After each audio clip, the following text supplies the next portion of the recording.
Let's remember together some of the greatest TV and movie stars of yesteryear with the woman who knew them.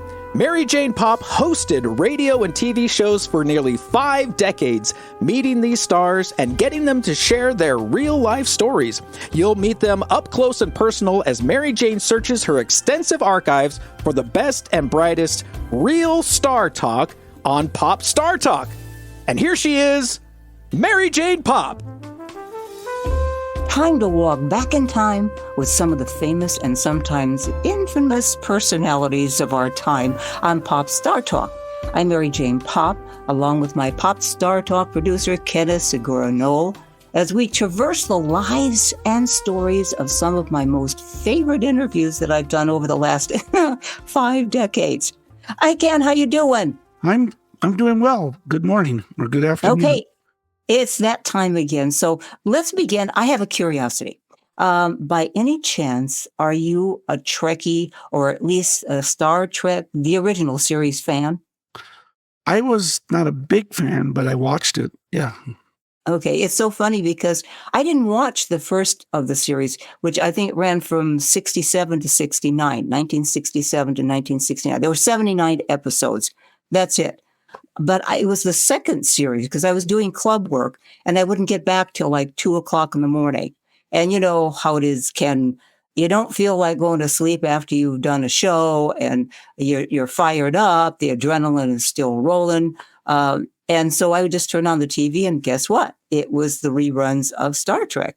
And I loved watching it. I got hooked the second time around when it was in reruns. And the characters were just so unique.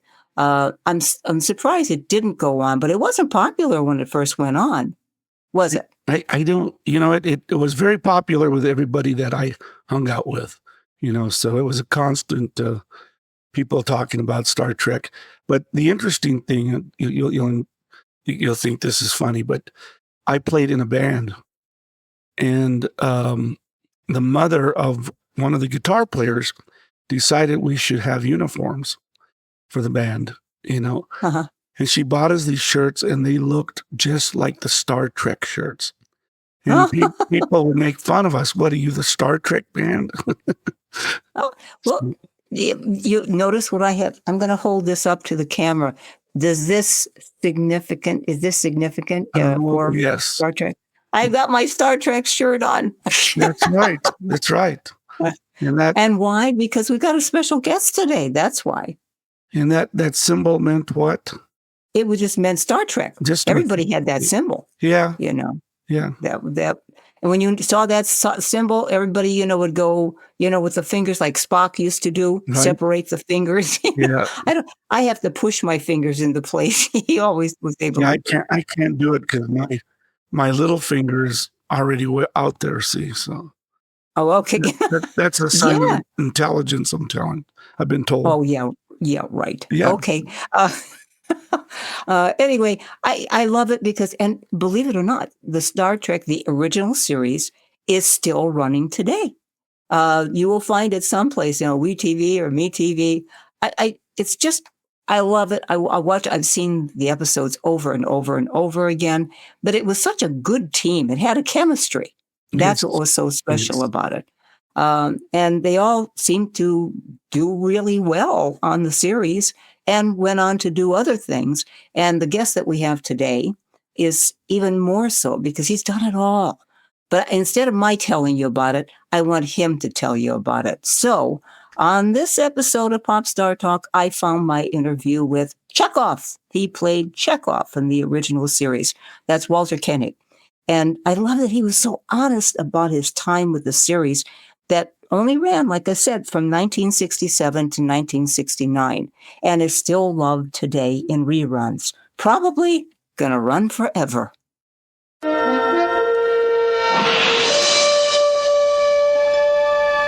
These are the voyages of the starship Enterprise. I'll tell you, that sound, that music has been a mainstay for decades.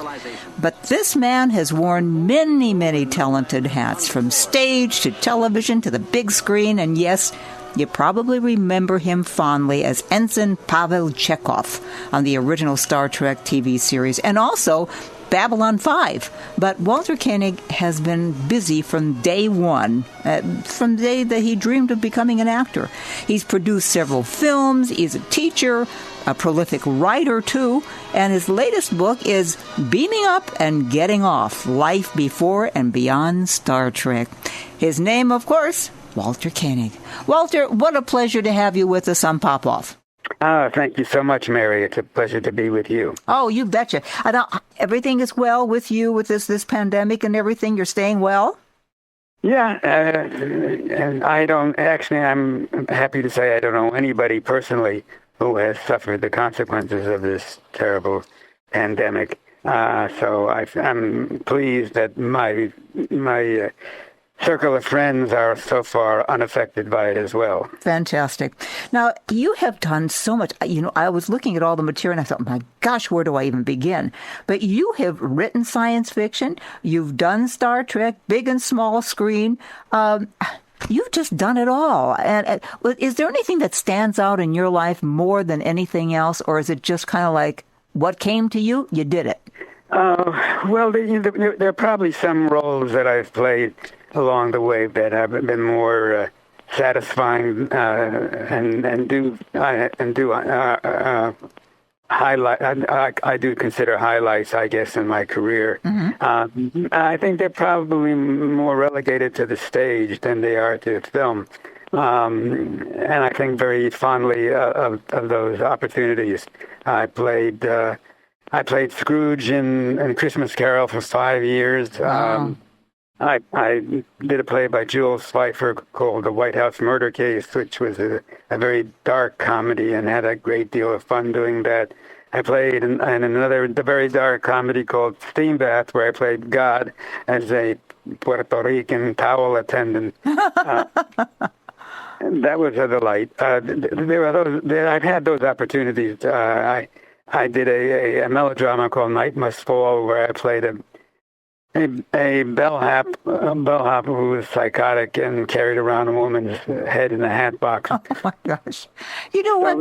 Doing stage, I don't know, there's something magical about doing stage because it's immediate.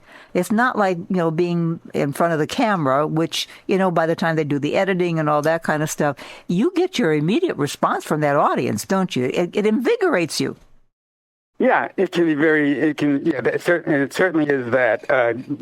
Occasionally you are surprised by what you see of a performance when it's on celluloid or on tape. Wait a second, I don't remember that. Or, gee, they left this out or something of that nature. Yeah. But theater is an immediate reaction. It's either immediately rewarding or immediately punishing, depending on how well you perform. And for the most part, I've found it thrilling and the most satisfying exercise of my craft that I have accomplished. Oh, absolutely. But did you ever imagine that 3 years? It was 79 episodes of Star Trek. It's still running today, for gosh sakes. Did you have any inkling that it was going to become that iconic, that classic? No, of course not, nor did anyone else. I can say that without a qualification. When we were told in the spring of '69, I believe it was, that the show had been canceled, we all assumed that was it. That was our career with Star Trek. And now what did we do with the rest of our lives? It just seemed like it was the fait accompli. That we were brought back, and there were so many false starts in our returning. Yeah. We were going to do another television series. Nope, we weren't. We were going to do a B movie instead. Nope, we weren't going to do that.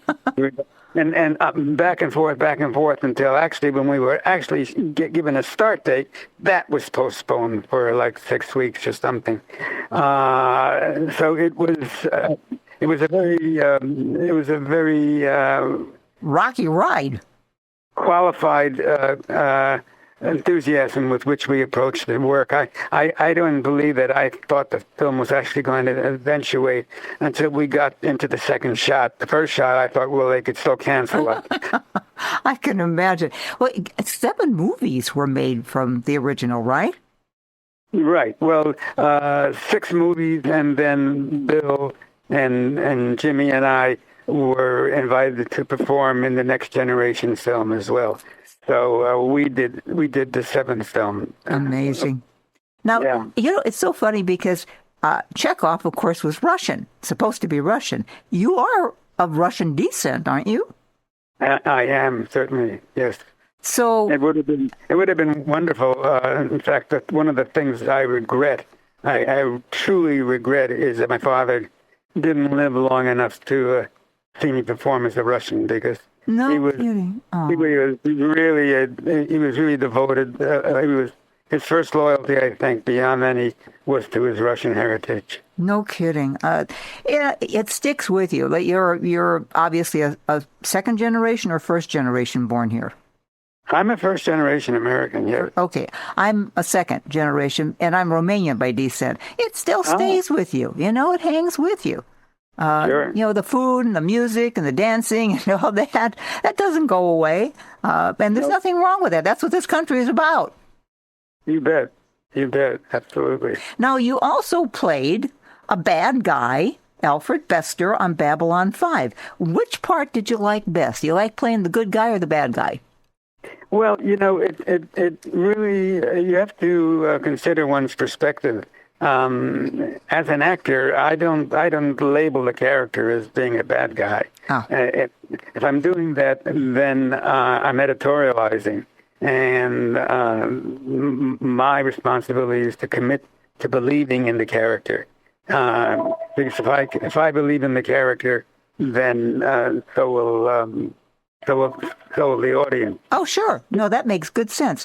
Now, how did it all begin? I mean, did you always want to be an actor?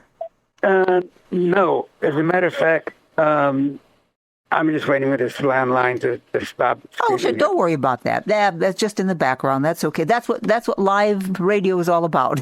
So, not to worry.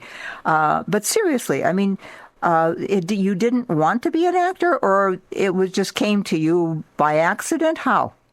Well, I was sort of an introspective kid, a little bit on the shy side. Shy side, yeah. And did not excel academically. I really didn't feel that I had an aptitude for anything that was specific enough to want to pursue at an early age. I did discover that when I was on the stage, I got a very positive response, and that goes back to when I was 8 years old, and I was at an adult camp, and I was the only kid. And then in 6th grade, I did the lead in the school play, and then in my sophomore year in high school and my senior year in high school, again, I performed in the lead roles in the plays that we did, and then again as a freshman at college. Mm-hmm. So all of that were good signs, but they weren't enough to convince me that I could achieve any success as a professional actor. So I pursued an academic curriculum that would have I probably would have ended up as a psychologist. I got my Bachelor of Arts in psychology. Really? But I did take one course as a diversion, as something to do apart from academia, and that was an acting class. And I had a professor at UCLA who was very enthusiastic about my ability and felt that I had a shot at becoming a professional actor. And as a consequence of his advice and his encouragement and his writing a letter to a drama school in New York that he was a representative of, I went back there and studied at the neighborhood playhouse. And it was then that my fate was sealed. I decided that this was really the only path for me. How did your mom and dad respond to that? She wasn't happy about it, only because that meant I had grown up in New York and finished college in California at UCLA. And then she had come out, my father had passed away, and then she had come out and bought a house. And when she heard that I was going to return to New York to study drama, she was a little upset, But she was always encouraging, and she was supportive. Good. So, Now, yeah. you- So I didn't have any problem there. Now, you grew up, obviously, in the 50s. So did I. And, we were under this thing called the Cold War. A lot of things happening, the Korean War, and then, of course, the Cold War that lasted forever, and then Vietnam, et cetera. Did any of that influence how you would portray your character on Star Trek? The fear, No? I don't think it directly influenced how I played my character on any show. Okay. However, the sum of one's experiences do come into play when one starts to delve into a character they're going to play. You become reflective and introspective, and you say, how do I relate? How do I relate to this character? What is it in me that I can that resonates? What is it in the character that I'm about to play that resonates with me? If you can't do that, if you can't find within yourself that kind of if you can't personalize it, then the chances are you're going to be imitating and faking and pretending. And you want to make the performances as viable and as real as you can, so you want to make it as truthful as you can. So I really don't think in terms of, unless I'm doing something very campy and very broad, I don't think in terms of good and bad. I just justify the behavior. When I played Bester in Babylon 5, I certainly didn't think of him as a bad guy. I thought of him as somebody who was very supportive of his people, who felt that there was a considerable amount of prejudice directed toward telepaths, and that he needed to support them and be their defender. So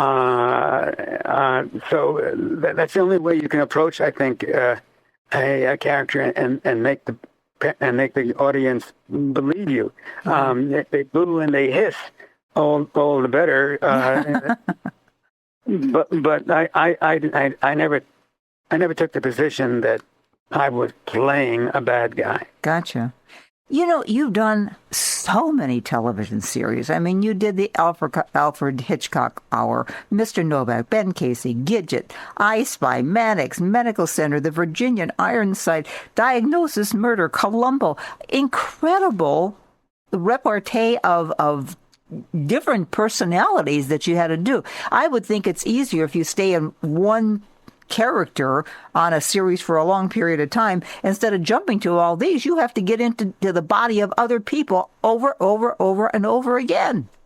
Well, actually, I think an actor's responsibility is to challenge himself and to broaden and expand his talent or his potential as much as he can. I've always looked at playing a character with which I was not immediately familiar with as an exciting opportunity. The more different than my exterior personality than the one that I showed the world, the more fun it was. That was always the idea of digging in and finding out what was inside you that you perhaps had not examined, that you could bring forward. The perfect example of that, and the most invaluable lesson that I learned in drama school, had to do with something very similar, very much along those lines. I was doing a scene from a play by Clifford Odets called Golden Boy. And the scene involved a boxer who had bad eyesight, who had an eye condition.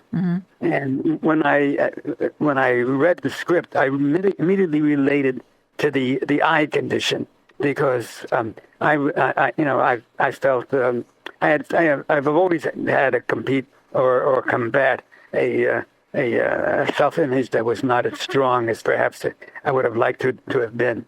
And so I think of the character's defects. And that's what I can relate to is the defects. And I had a professor, an instructor, a teacher there at the school, who took me aside one day and said very candidly, "Walter, your personal comment in life is self-pity." And I heard that, and I was floored. It just knocked me off my feet. But immediately, it resonated. Immediately, I said, "My God, he's right. That's exactly what I do." I didn't have to take the time. I didn't have to justify it or rationalize or do anything. It just struck such a chord, such a responsive chord in me that I knew that is precisely where I feel most comfortable, is when I can play a part sensitively, quote unquote, and I was obviating what one of the principal characteristics of this character, and that was that he was a pugnacious, out front guy who was ready to take on the world. And when I realized that, I said, "No, wait a second. Can I find that? Can I find that in Walter Koenig?" And when I realized that, yeah, that's there, as it is in all people. All these multifaceted character elements are in all of us. We just by virtue of habit or comfort, we settle on seeing and perceiving the world and dealing with it in certain ways. Arrogant people deal with it in an arrogant way. Yeah. Pugilistic people will deal with it another way. Amicable people will deal with, of course, there's always shades and subtleties, but we have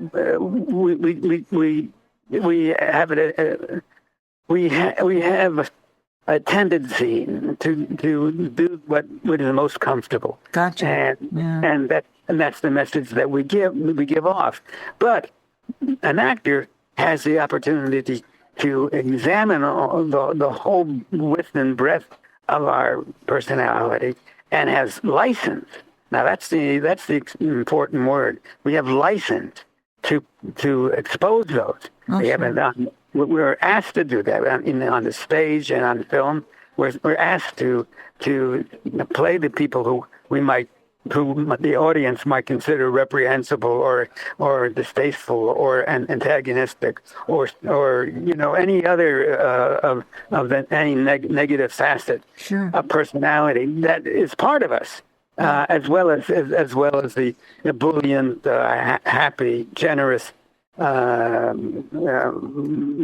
amorous side as well. And that's what acting is about and what makes it so appealing, I believe. Absolutely.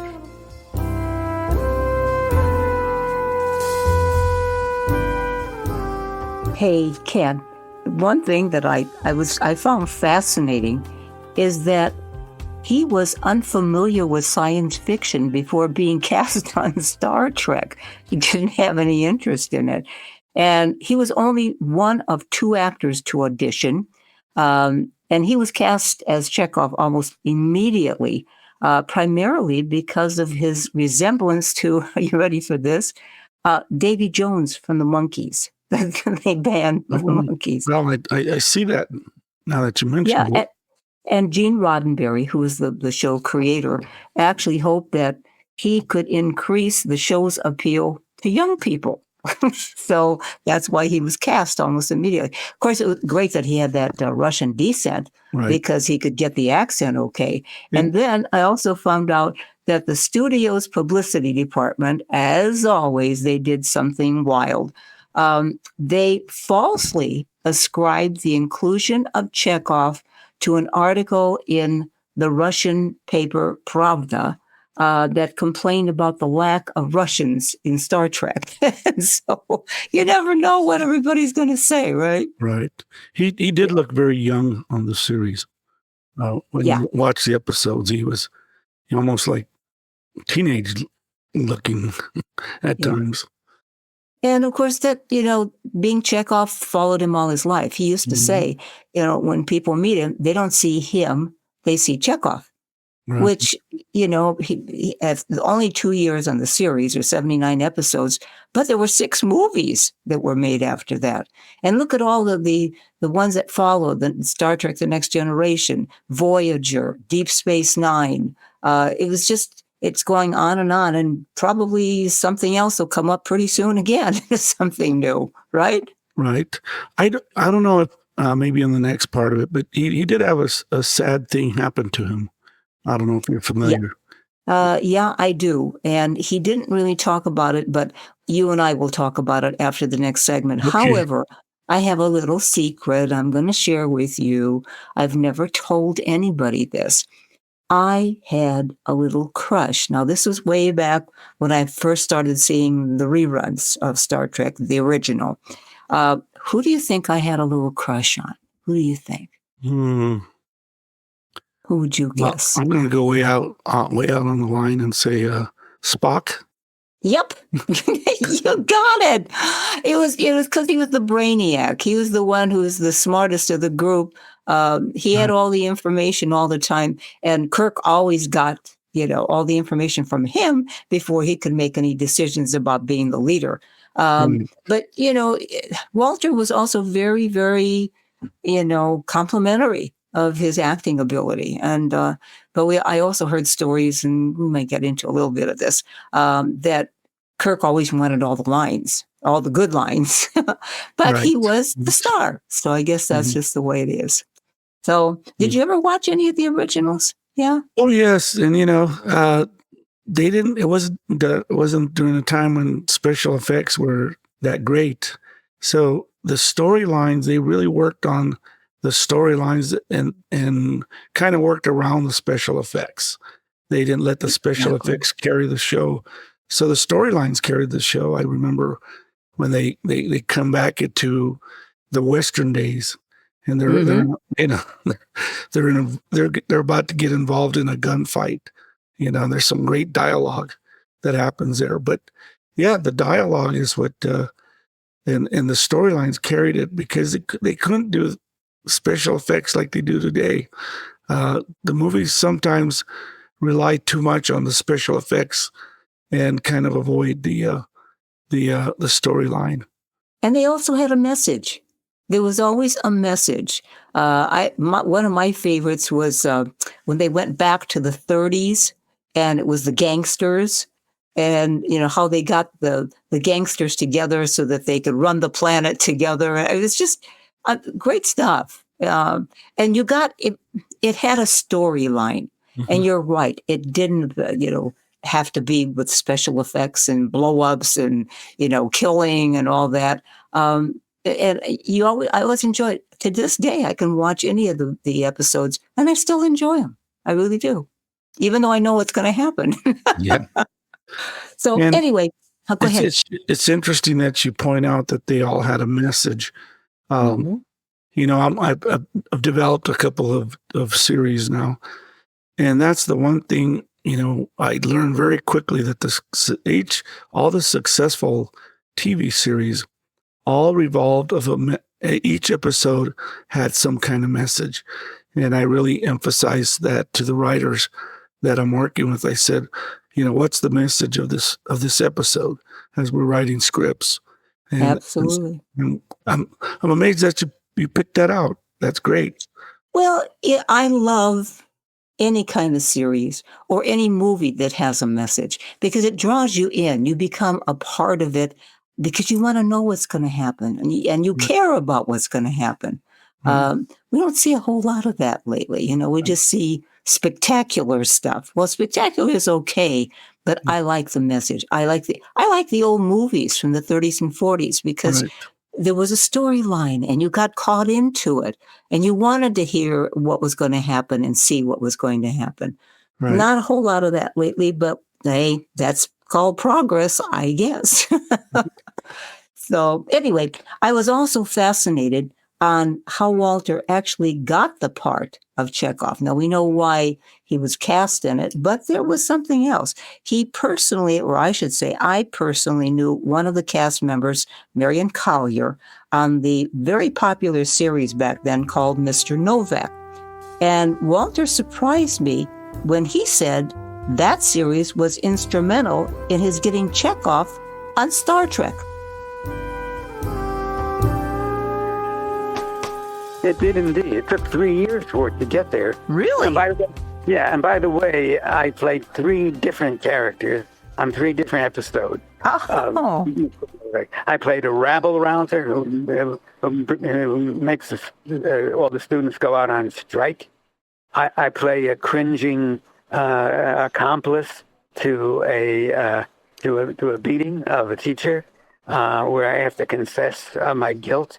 And then I played a Russian student who defected from the Soviet Union and comes to America and has a very rigid idea of how things should work, and has a very difficult time adapting to the social environment of a free society.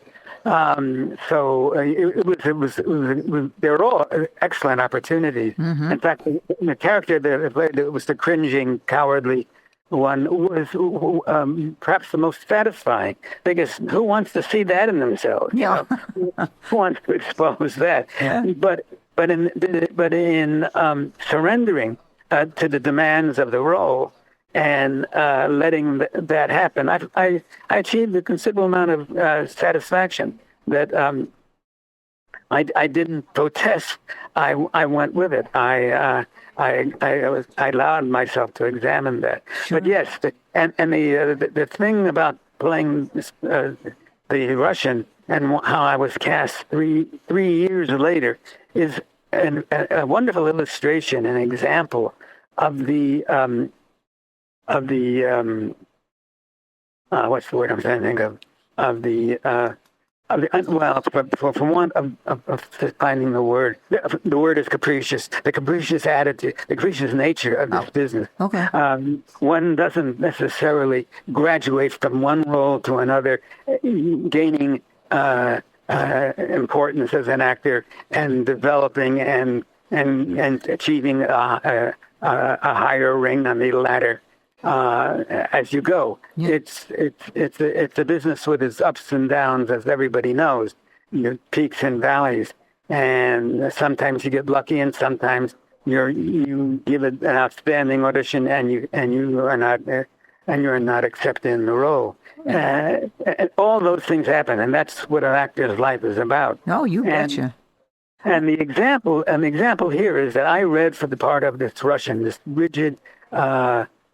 State-controlled Russian student, and I read it the way it was written. Very much someone who is admonishing this American cultural life, and who believes in the dictates of a very structured society, and that's dead on the way it was written.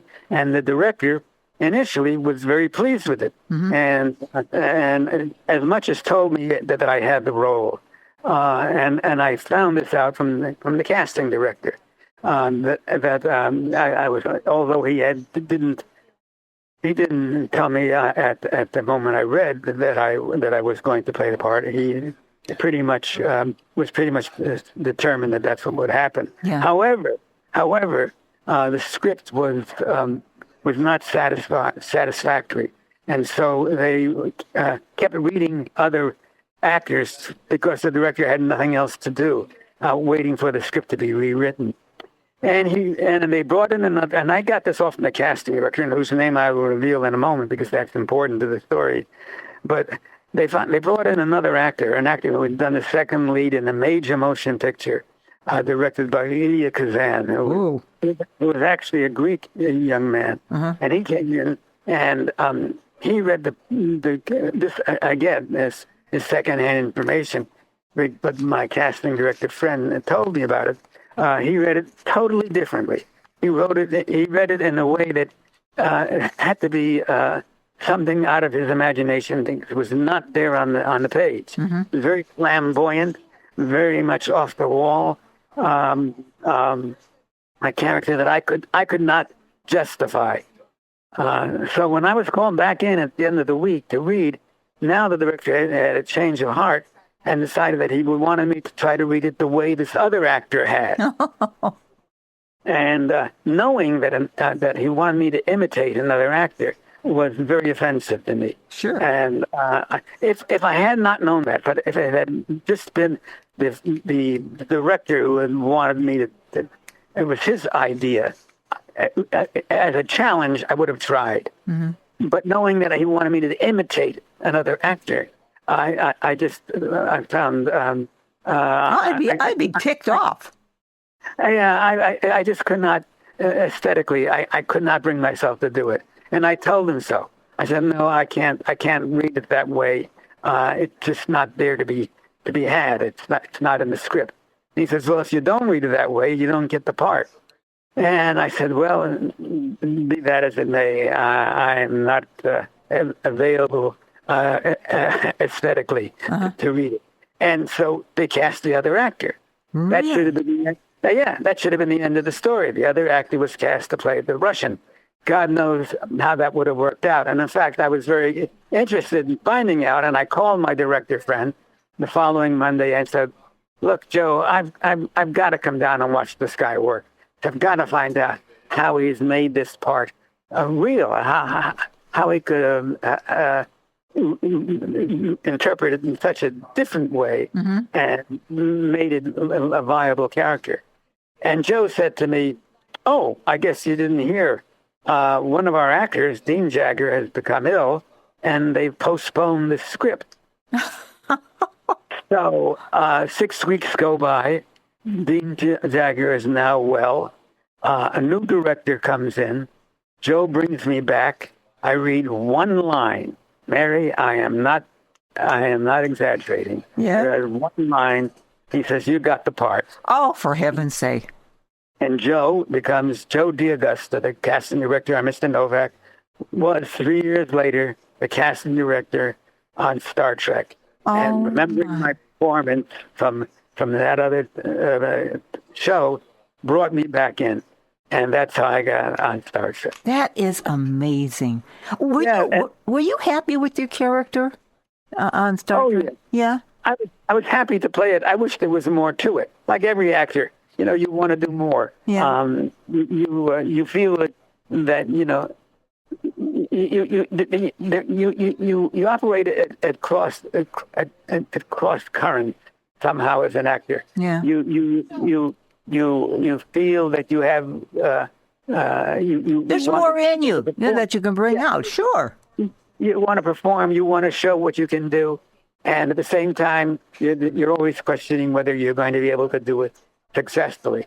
And so, as once I started playing Chekhov, I thoroughly enjoyed the opportunity, but yearned for more. To have more to do, to actually bring the character to life in a three-dimensional way, which was not really available to me on the series. There were moments here and there, and in a couple of the feature films, I felt that there were some satisfying scenes that I got to play. But you always want to do more. I've spoken to some of the other characters from Star Trek, and they said basically William Shatner really wanted to be the star. He would take the lines away from other people if he had to, including Leonard Nimoy. Is that true? I've grown so mellow and sentimental in my old age. But no, you're young. Come on. Bill Shatner was the star of the show. Yeah. He was the star. The show was produced, was funded on the basis of his involvement and his availability. And he was extremely good in the part. He was a talented actor. He brought a great deal to it. He had an enormous fan following. And he was a talented performer. All of that is absolutely true, and I take none of that away from him. Do I feel the way the others do? And that pretty much involves all the supporting actors. An uncategorical yes. Okay. That's okay. It's a fact. I'm not saying this is good, bad, or whatever. But it's just is the way it was. It was the way it was. He took on that responsibility with great joy, perhaps to the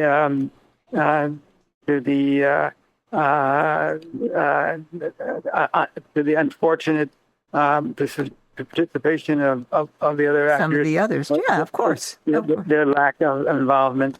But you can't take away his talent. You can perhaps argue that he might have been a little bit more part of the group, and not so self-involved. Absolutely. Well, but it was a team. I mean, I cannot picture William Shatner without the rest of you. Period. The thing is, he could. Yeah, that's true. I got to ask you, though, personally, do you have any hobbies? Do I have a hobby? Yeah. Yeah, it's not a terribly creative hobby, but I am a collector, and I collect comic character-related memorabilia. No kidding. Not comic books, but pinback buttons that go back to 1890, the figurines that go back to the 20s that were made in Germany as well as in the States. It's cool. Oh, yeah. Well, yeah. And I started as a kid. As a kid, I was a little bit on the lonely side, as I think I've suggested. Yeah. And I needed something that I could focus on that would give me some kind of satisfaction. So I was a hobbyist of things like that. And then I gave it all up when I went to college. And my wife is the source of my returning to all of that. Because she, in 1967, she bought me a birthday present, which was one of the big little books. These are little books that were precursors of comic books. Yeah. And they had cardboard covers. And she bought me the first one, and that set me off. The rest is history, huh? Yeah, the rest is history. Hundreds of books, hundreds of pinback buttons, hundreds of figurines. Oh, my gosh. We, in fact, built, and bless their hearts for being so generous, we built a second story to our house just to house my kidding. Really? House my collection, yeah. And that's why I've been married for 54 years. Oh, bless your heart. Bless your heart. Now, what makes Walter Koenig happy? A sense of accomplishment? Creative accomplishment. The opportunities are few and far between now as an actor. After all, there just not that many roles for 83-year-olds. So I don't get that many opportunities. But I have found a great deal of satisfaction when I have written, and when the work is I consider to be sound. When I wrote the first autobiography, Walter Koenig. Walk back Neurotic Sky to the Universe. I found that to be a really pleasurable experience.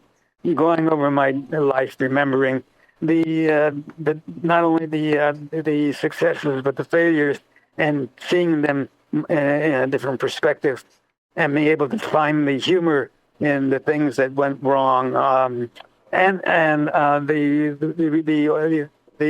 reader's reaction, the fact that it was so well received, was all very, very pleasant for me. And then in the 70s, I started writing for television. When the work dried up as an actor after Star Trek was canceled, I started writing for television, and I wrote for several different shows, and that was great fun.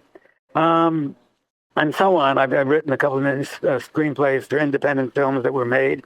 But that's beautiful. I mean, you're not locked into only doing one thing. So many people are, this is all I can do. I can't do anything else. You've done you are so prolific, not only, as an actor, but a writer, a producer.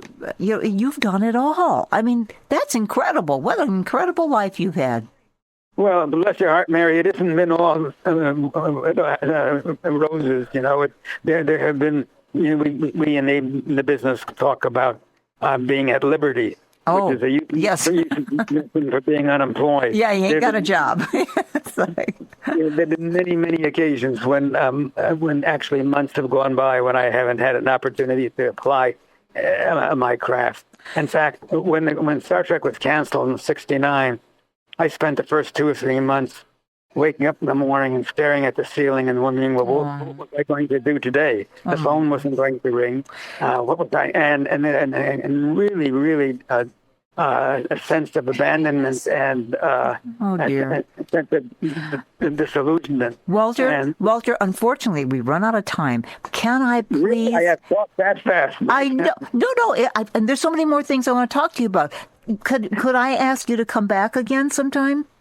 Absolutely. I'm here for your entertainment. It's been fantastic, and thank you so much for taking the time to be with us today. And I know, looking back, it's wonderful to look back, but, these stories mean so much to all of us out here who are fans of yours. Well, thank you very much. And just a final post-mortem on all of this is the name of the book is Beaming Up and Getting Off, and it's available through Amazon and through Google and through the publisher. And I hope people will they take will. an opportunity to read it. Thank you so much.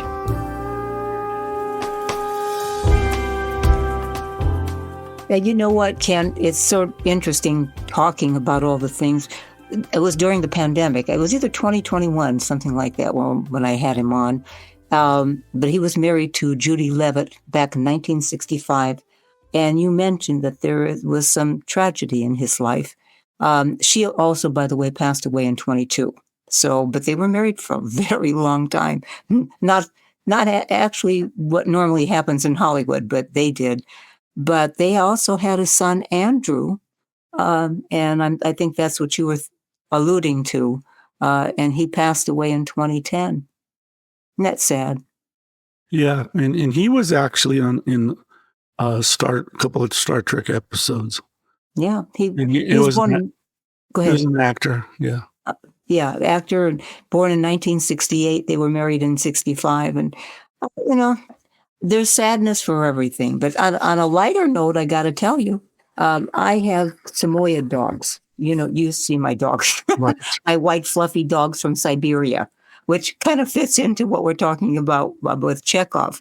And his original name from the breeder was Yukon's Journey Through Time. And so I don't know if I ever told you, but that's the reason we named him Trekker because of that. So all of that fits in. But anyway, we all love Star Trek. We'll always continue to love Star Trek, right, Ken? That's right. And unfortunately, it's that time again to say farewell on Pop Star Talk till our next time together. Now, in the meantime, I will search out another fun interview from my past to share with you. Thanks to engineer Greg for his great work in making sure that Pop Star Talk is put together in fine fashion.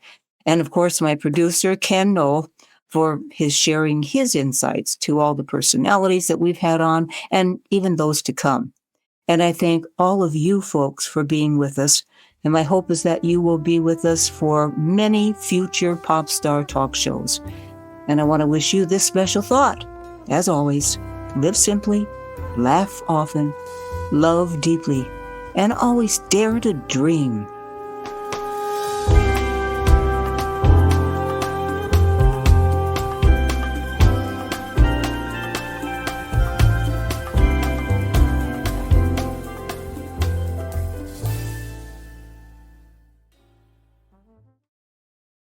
Produced by Audivita Studios.